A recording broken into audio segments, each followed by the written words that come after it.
Hi, mate, you there?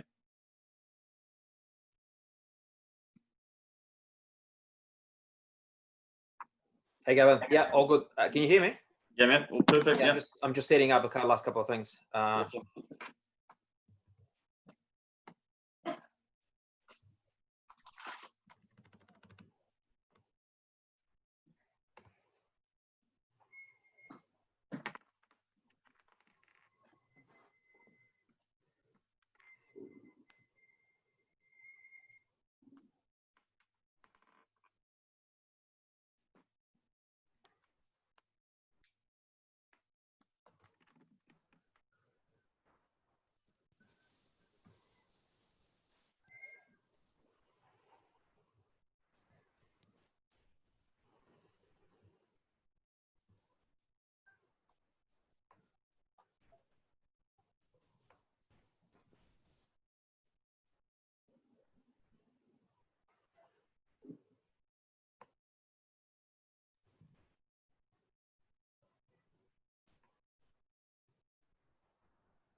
Hello, guys. This is Alex and Gavin here, and welcome to this presentation today, 5 sure ways to stop gaining weight during the lockdown.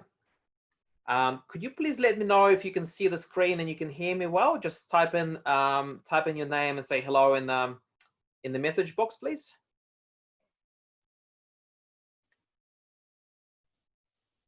Yes, I can. Perfect. Perfect. Great.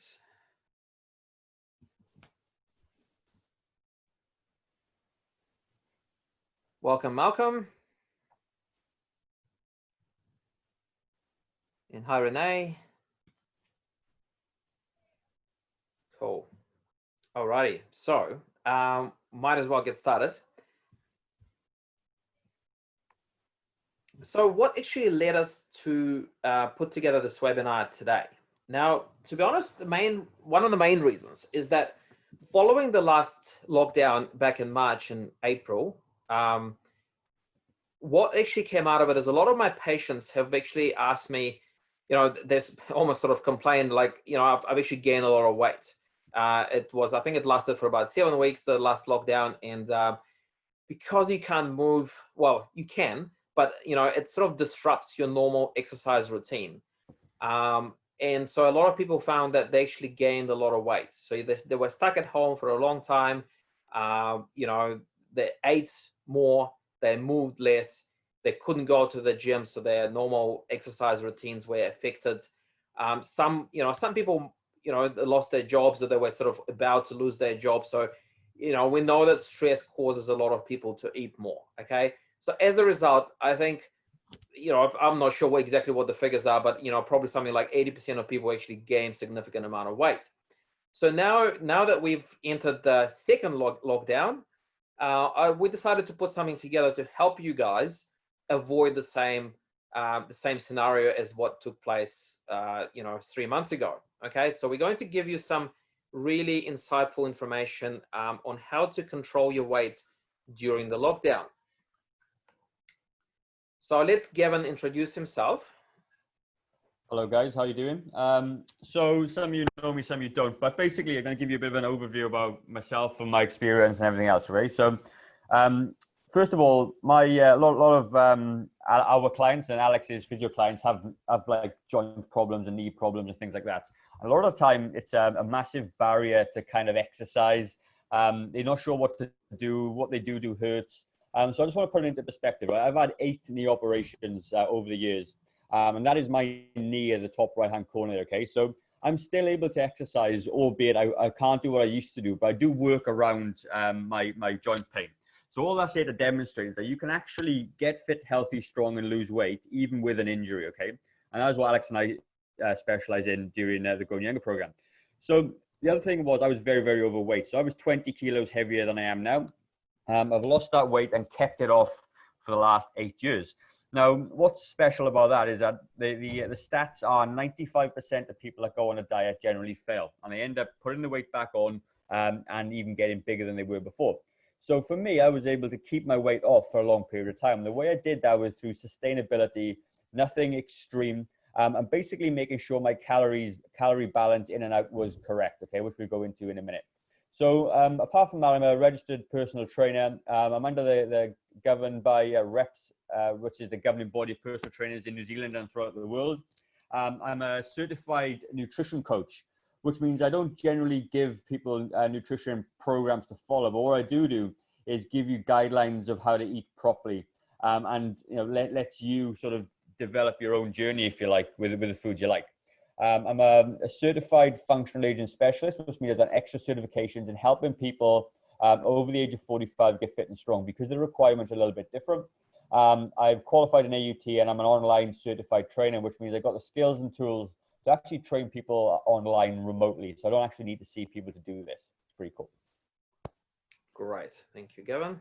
And just a little bit about myself. I think most people on the call here today are patients from BodyFit Physiotherapy. So probably most of you know me, but for those who don't, graduated as a physio over 15, 16 years ago. And back in 2010, I started BodyFit Physiotherapy in Hawick. So yeah, I've been a physio for about 16 years now. So these are the things that we're going to cover today. So the 5 sure or tested ways to stop gaining weight during the lockdown. Okay, so these are the 5 things we're going to cover today. So the number 1 would be home strengthening program, and we will explain in detail why strengthening is important for you to lose weight. And no, you don't need to be a gym member, or because you currently cannot use a gym, it doesn't mean you can't exercise. So we'll show you how you can do it at home. Now we're going to cover the importance of walking and how to keep moving. Okay, we'll give you some ideas on how you can maintain activity level at home. Now we're going to talk about nutrition a little bit, and particularly with an angle on making sure you have enough protein in your diet and why it's important. We're going to give you some ideas on how to prepare healthy snacks, and I'm going to talk about the habits, the power of habits, and how to create new habits, and again why it's important to stop yourself from gaining excessive amount of weight over the lockdown. So the information we're going to share with you during this webinar is actually the same. These are the same principles that we use in the Growing Younger program. Why I say it's tested principles is because we have done this for 4 years, and a lot of people lost massive amounts of weight because of the things that we teach. So for example, you can see Penny here. So on this picture, she lost 41 kilos, I believe. Actually, no, 39 kilos on this picture, but actually altogether during the time in the Growing Younger program, she actually lost 45.5 kilos. So it did take her about, I think, just about 18 months. But good things take time. But she managed to do it thanks to our sort of guidance and coaching. So so the information we're going to share with you today is it does work as long as you implement it. So right, I'll let Gavin take over from here for this first point. Okay, cool. So home strengthening. So a lot of people, they kind of not sure what to do in a gym. And in the day, when you're training at home, it's actually can be a little bit more difficult because you're not quite sure what to do. And you might jump on YouTube and you find some exercises, and you may find that you can't do those exercises, all right? So there's a couple of exercises here I'm going to show you that you can actually do, but with slight modifications if you can't do the full version. So strengthening is the key word in this presentation, and strengthening is really important because if you have more muscle on your body, what it actually does is it burns more calorie at rest, okay? So with you have stores of body fat, it doesn't do anything, it just sits there. It's stored energy for when, in times of famine, I guess. But muscle is active and it needs energy to survive. So the more muscle you have in your body, the more energy you're going to burn at rest, and ultimately speed up your metabolism. It really is that simple. And if you've got a firing metabolism, you end up usually end up with more energy, you can do more, you can lift more, and you've got more ability to do the activities of daily living without much challenge. So that's why strengthening is important. All right, next. Okay, cool.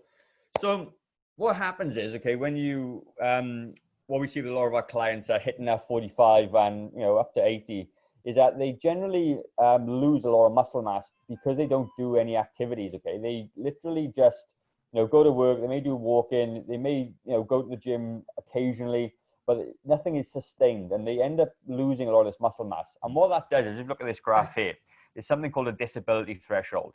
So the first part of the slide there at the beginning on the left is where you're born, obviously. You come to this disability threshold with people looking after you, and then you kind of peak, all right? I know people will say 20, 30, whatever it is. But then what happens is it declines. It just naturally declines with age. That's just what happens to us. So the top line, you can see, declines a lot faster than the bottom line. And the top line is people are generally more active. They generally go to the gym. They do strengthening exercises. And the people below that don't do a lot of anything. They sit down a lot. They may have sedentary jobs. They may gradually gain weight. And what happens is they end up in that disability threshold at the bottom. And the disability threshold is the point of no return, or you know, essentially where the activities of daily living become really tough. So, you know, you need help going shopping. You need help getting off the couch and going places you can't. Go on long walks, and if you say that up to end of retirement, you end up can't do the things that you always dreamed of doing. So, you know, then, you know, you come with lots of pain, lots of medication, lots of whatever else. So it becomes a really unpleasant place to be, and it can be there for quite a long time. So that's what this graph demonstrates. If you're fit and active, you usually stay a better quality of life for longer than if you're not. That's basically what it comes down to. Okie dokie, I think. I go next. All right, cool. There you go. Skip the slide. So what we're going to look at now is three upper body exercises, 3 lower body exercises. Now, oh, that didn't actually change. That was meant to be meant to be a step up. So ultimately, our legs decline twice as fast as your upper body strength, and that's really significant because when you get older, you're more prone to falling over. And some of you may know somebody that's falling over. You may have fallen over yourself, and you may not just have the leg strength to do what you need to do. So these are 3 really good exercises that you can do. All right. So I needed to change that title to step up. I'll show you the video. So this one here is a squat, a bodyweight squat. Now that in itself can be very, very challenging if you are not used to exercise. Okay. So what you need to do is if that version is too hard, then grab a chair that roughly makes your legs about about 90 degrees of the floor, and you stand up and sit down from the chair. That is all you're going to need to do to get stronger legs, okay? Your big muscles of your body are working, you're going to burn loads of calories, and the first time you do this, you may be a little bit sore, but obviously, you know, just take it easy when you do it. The next, so if you've got sore knees when you do this as well, just, you know, take it easy. Just do what you can with what you've got, and over time, your knees will get stronger, your legs will get stronger, and you'll be able to do a bit more. The next exercise is not a deadlift, it's a step up. Is obviously that's a high bench there, but you got may have a step in your house, and that's what you do. You just step up and down off the bench.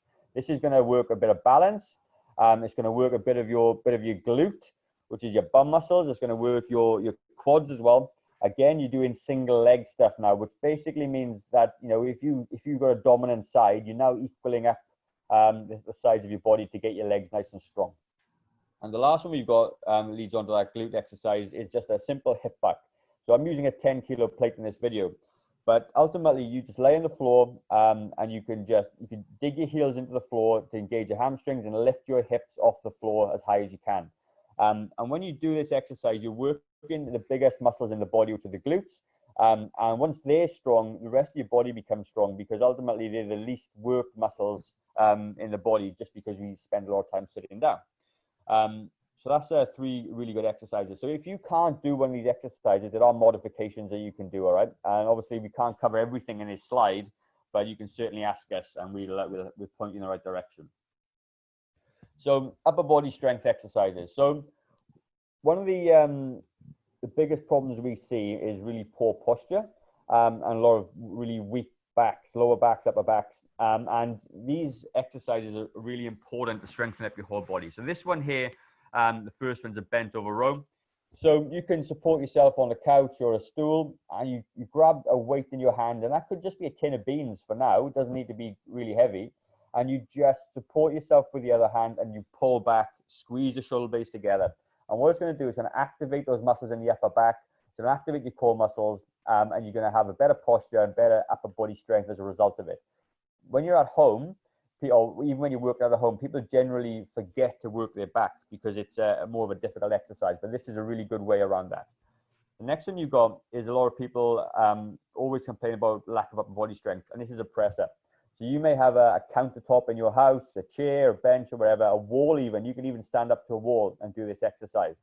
And again, you're going to start to work those triceps, the chest, and give you a really good sort of exercise effect or strengthening effect. But again, you know, some of these may be a little bit too tough. So if you've got a shoulder injury, this press up may not be appropriate for you. Therefore, then you may need to use another option, which is obviously best to speak to Alex or me about it if that is the case. But if you're not super injured, this is a really good way to do it. Then the other one you've got is a side lateral raise, which is going to work the shoulder muscles, right? I think, I would say nearly 90% of our clients have really weak shoulders because they very rarely lift anything in this plane of motion. So if you haven't got strong shoulders and one day you decide you needed to lift something in the shed or the garage above your head, the first thing you're going to do is injure yourself because you're not used to this movement. But if you can practice these exercises again with a tin of beans or even just with no weight at all, you're going to find those shoulders start to work and they will get stronger over time. All right. So they're the kind of the best 3 upper body exercises that we can do.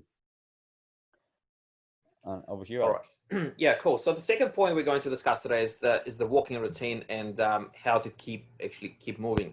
Now, again, because of the lockdown, you can't, if you normally go to a gym, you obviously can't go to the gym right now.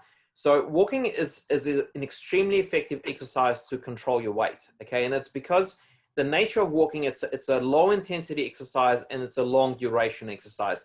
And these two conditions are ideal to start burning your fat stores in the body, okay? Because if you do an intense exercise that's short duration, you're going to mostly deplete your glycogen or sugar stores in the body. But if you do something for a long time, this is when you really start to chip away at your fat stores, okay? So walking is probably one of the best exercises to start to lose weight and control weight, okay? Now, don't underestimate how much calories you can actually burn by walking. So for an 80 kg person, 1 hour of brisk walking, we should burn about 250 calories, which is quite a significant amount. And walking for most people, it doesn't take a huge amount of effort. So, it's doable for most people. So, and it's one of those very few types of exercise that you can actually do outside at the moment. So Gavin, how often would you recommend people do 1 hour walk? Would you say pretty much every day of the week? Yeah, for sure. So, that 250 calories is quite conservative actually, because I weigh about 78 kilos. And I did a 40-minute walk this week and I burnt about 400 calories. So, that's quite up there, quite significant. So for this, people need to be active every single day. If you're just exercising one hour 3 times a week, that's just not enough to burn those extra calories off. So, walking or being active every single day is important. And because as Alex just said, walking is so low impact and you get a big bang for your buck, you burn a lot of calories off in a nice, simple and easy way. I absolutely think at least once a day would be ideal. Perfect. Thank you. And the other alternatives, apart from walking, again, you don't have to go to a gym to burn calories, okay? So you can just do some house chores. For example, again, this figure is probably quite conservative, but 1 hour of vacuuming is about 175 calories. So that's a pretty decent amount. 1 hour of gardening, 250 to 400 calories. So just compare that to 30 minutes of quite a vigorous exercise such as jogging. Okay, so you're looking at 280 calories, or 30 minutes of stationary biking, cycling, you're looking at 260 calories. So, house chores, you obviously have to go on for a bit longer, but you're looking at very comparative figures in terms of how many calories you actually burn. So again, you don't actually, I mean, apart from the actual structured exercise, you could just do some things around the house, and it will help you to, burn those calories and keep your weight down. Okay, so it doesn't have to be anything extreme, doesn't have to be anything hard. Cool, and over to you again, Kevin. All right. So again, protein is super important in your diet, okay? And people generally associate more protein with bodybuilding, but ultimately, when you get to 45 and above, it becomes even more important. And there's a couple of reasons why, okay? When you get older, you don't actually metabolize protein as well as you did when you were younger, which means you need to have more protein in your body to be used. And it's a little bit higher. Now, it's not crazy high. It's just more than you're doing right now. So if you're eating a low protein diet, a little bit more is going to give you some benefits. Right? You don't need to shoot this thing up out of the ballpark. But it's important to build muscle. So what protein actually does, it does build and maintain muscle, but it also builds everything in your body. Protein are building blocks, essentially. So, your hair, your nails, your skin, everything comes from protein. And, you need extra protein in your diet to maintain all those things. So if you're cruising along at the moment and you're not actually taking enough protein in and you start exercising, you're already on the back foot, which means that you need to up the protein to maintain and build some muscle. And when we're talking building muscle, we're not talking massive slabs of Arnold Schwarzenegger type muscle. It just could be a couple of kilos over, a course of a year. That's going to do amazing things for you. You're going to feel stronger, more energized, burn more calories. It's going to be really, really good for you. So it gives you energy as well, right? So with carbs, certainly simple carbs anyway, they do cause kind of energy spikes. So when you have a nice balanced meal with high protein, some good carbs, some nice fats, you get a sustained energy. So for those of you that know about like open fires and things, it would be the difference, if you're eating like white breads and things like that, it's like chucking on petrol onto a flame. It's a big sharp boost and then it goes.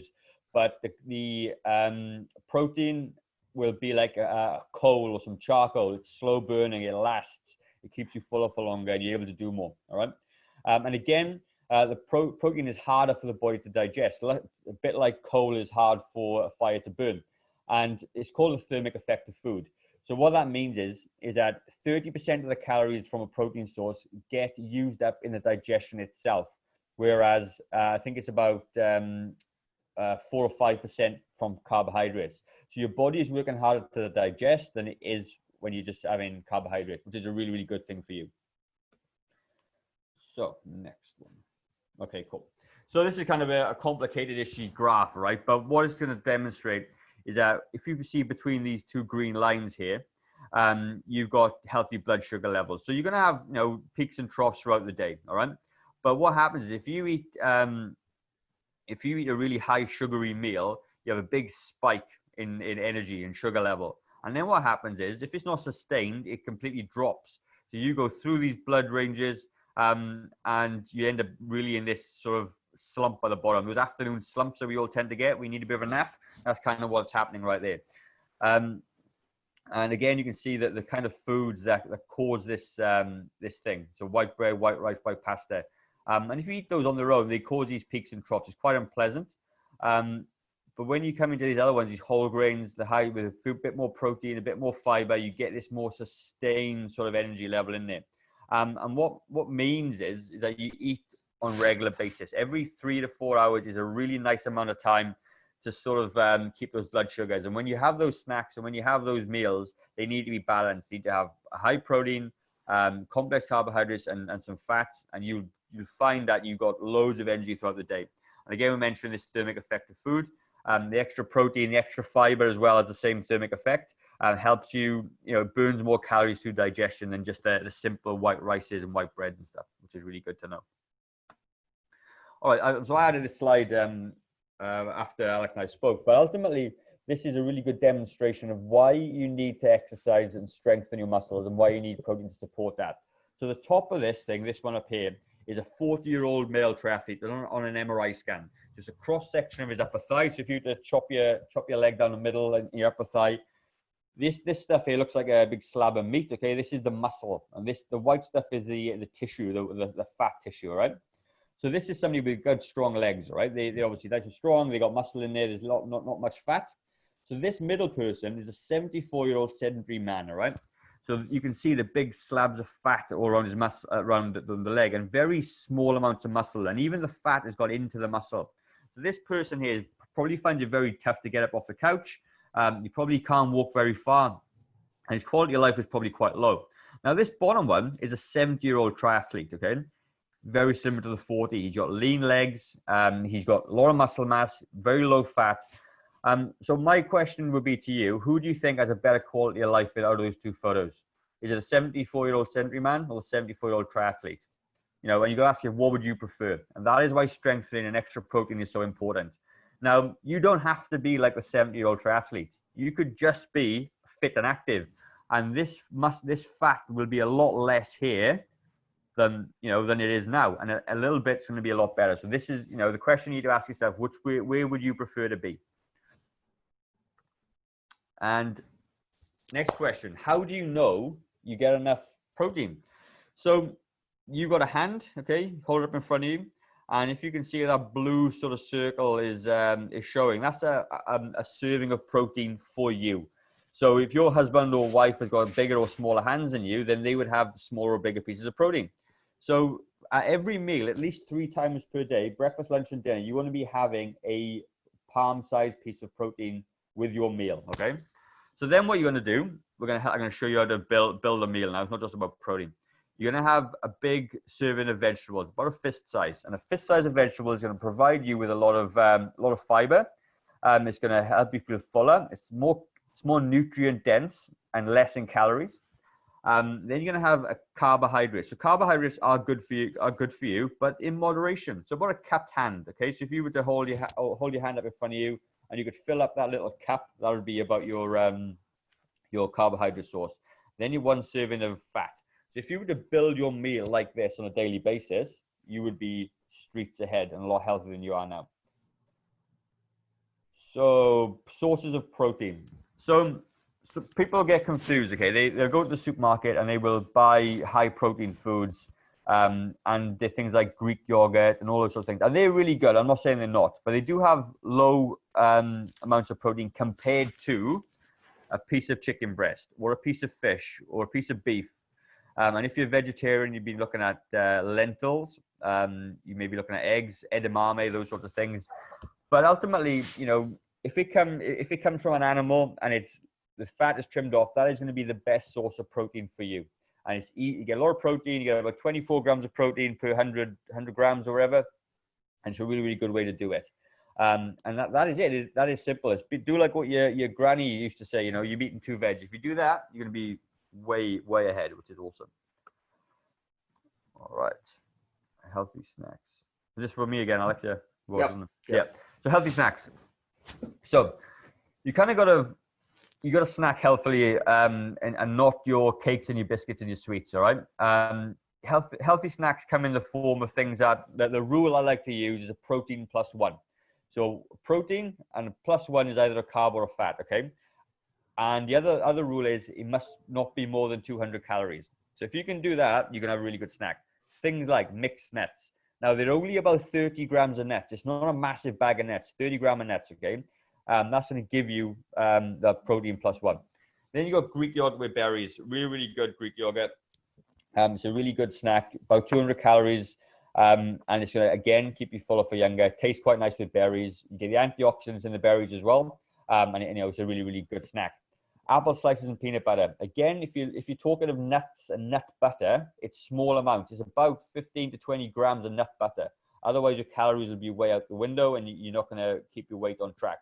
And apple slices and peanut butter, fantastic. Lots of protein, lots of fiber, sweet, it tastes pretty good. Celery sticks with cream cheese, another really good one. Celery sticks are full of fiber as well. And it takes a lot of digestion, makes you feel really full. And the cream cheese just offsets maybe the bitterness of the celery. Cucumber slices with hummus. So hummus is chickpeas. Chickpeas have a high amount of protein in them. And it's a really, really good one. And again, fruit. Fruit, people get scared of fruit because it's got too much sugar, but it hasn't. It's only about, what was it? I did a video the other day, about maybe 12 grams of sugar in a piece of fruit, about 100 calories.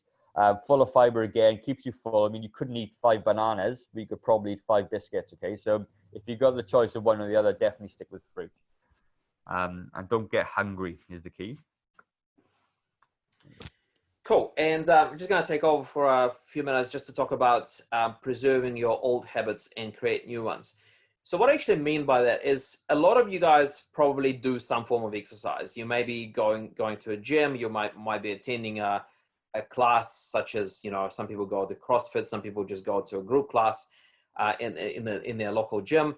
Now, obviously, because of the lockdown, this has put an end to it temporarily. So what you do need to do though is, let's say if your old habit was Monday, Wednesday, and Friday, you used to go to a gym at say 6 p.m. Now, don't stop doing it just because the gym is closed. So at 6 p.m. on Monday, Wednesday, or Friday, or whatever it is for you, carry on doing those exercises at that same time, because this is your habit. Don't break the habit.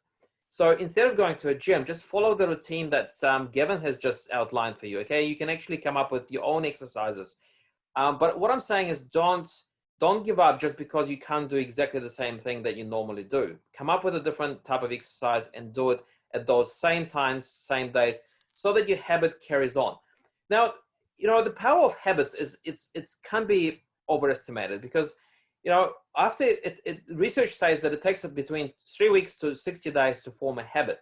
Now, once you form a habit, it becomes easier to do it. Okay, so whether it's exercise, eating healthy, or whatever other positive habit you might have, once you form the habit, it's much easier. It takes a lot less effort for you to carry on doing the same thing.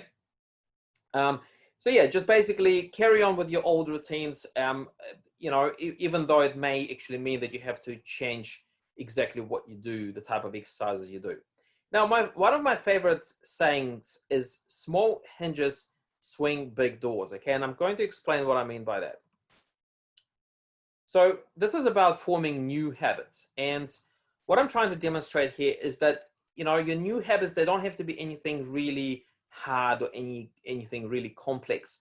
You don't have to start hard dieting or anything like that. So what I wanted to demonstrate here is it's a little bit of an example. So this is what, when Penny joined us, which was probably more than 3 years ago. So one of the first few changes that Gavin introduced in her, as part of your nutrition plan, is to basically replace, she used to drink a glass of orange every morning.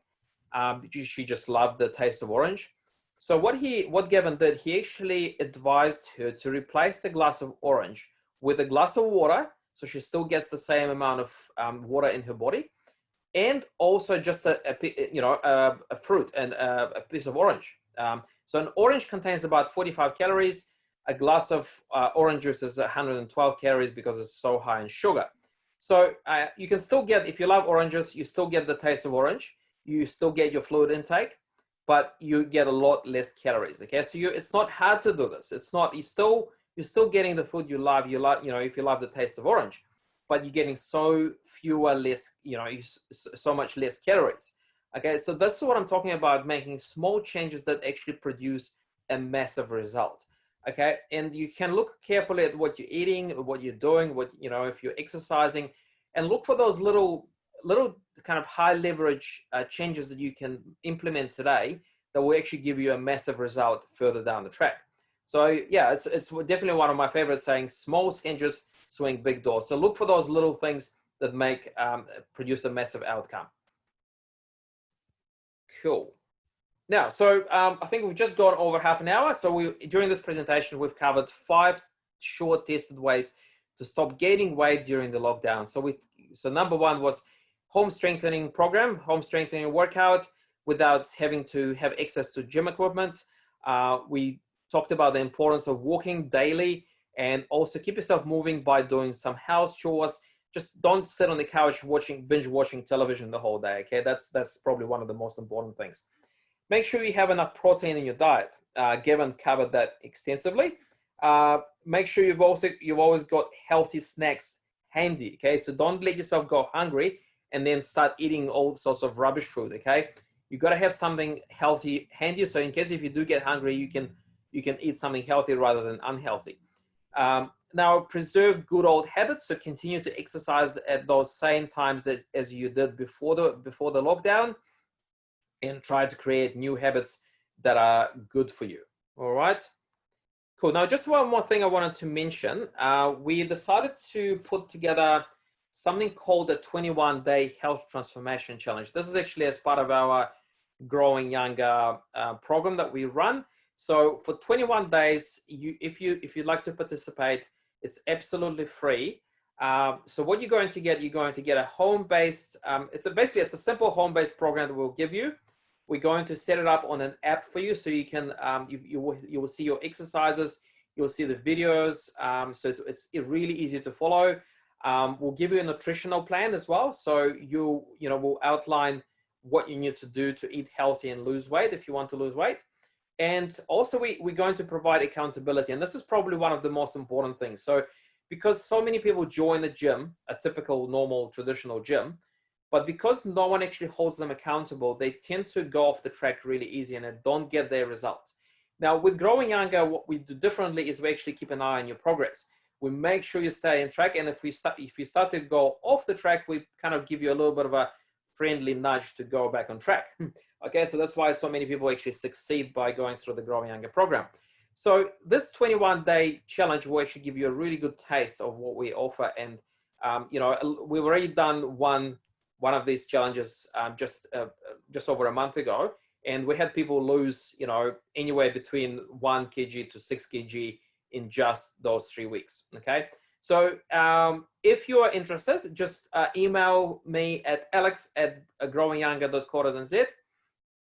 If you can just email your name, tell us what you want to achieve in terms of your health and fitness, and if you want to lose weight, tell us how much weight you want to lose. Okay, so now this is an expression of interest. So once you email me, I'm going to book a phone conversation so we can actually make sure that this is the right thing for you. Okay, because this is not for everyone. We want to make sure that this is the right fit for what you want to achieve. Okay, so we'll have a phone conversation first, and then we'll decide if you want to go ahead or not. Okay, so this is the email. Send us an email. Now, look, also, if you have any questions about the presentation, about the information we covered in this webinar, please type it into the chat box. We'll be happy to answer.